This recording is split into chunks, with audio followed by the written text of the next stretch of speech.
Are you sad of frozen pierogies? Today I'll show you how to turn those frozen pierogies into this. A plate of pierogies that will impress everybody at the next potluck. Let's get started.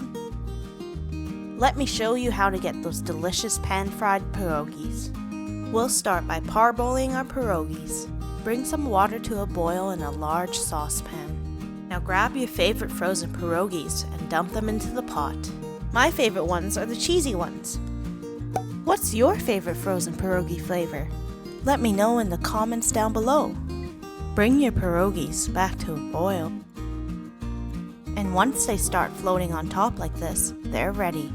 Mine took about 3 minutes, but depending on the thickness of your pierogies, it may take longer for them to float. We fully cooked our pierogies like this, so we don't have to worry about them being frozen inside when we go to pan fry them later. Now drain your fully cooked pierogies and let's bring them back to the pot. Step 2 of making your pierogies the most delicious ever. Pour in 2 tablespoons of olive oil and turn your heat to medium-high. We'll be pan frying our pierogies today to get that crispy exterior that everyone's looking for, combined with our soft interior.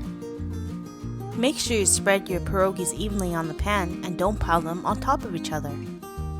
Mine took about 2 to 3 minutes for them to get golden brown. Now flip all your pierogies over. If you find some of them sticking to the pot, just give them a gentle wiggle. I found the easiest tool for this job was a tong. Now once they're golden on the other side, take them off the pan. Again, this took about 2 or 3 minutes on each side. The reason we wanted to pan fry our pierogies perfectly is so you don't have to worry about them later. Alright, let's chop up some yellow onion. You can chop up as many onion as you like. I used about 1 large onion for about 2 people.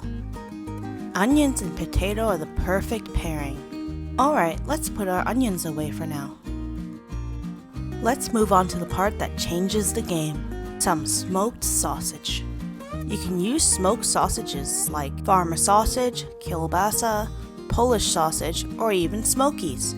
Just make sure the sausages are fully cooked. Pierogi and smoked sausage go so well together because when you fry it up, it gets all caramelized. Now let's head back to the saucepan to finish up this recipe. Let's add some olive oil as well as a tidbit of butter.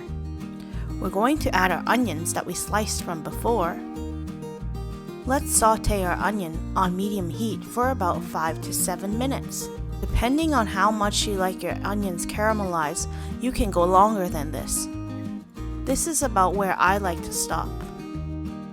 I like for my onions to be still slightly crunchy, so it contrasts the soft pierogies.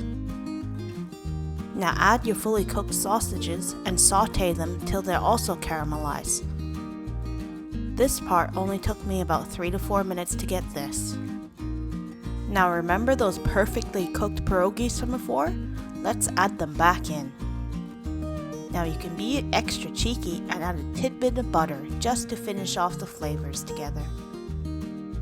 Combine all your ingredients together just to make sure everything is heated through properly.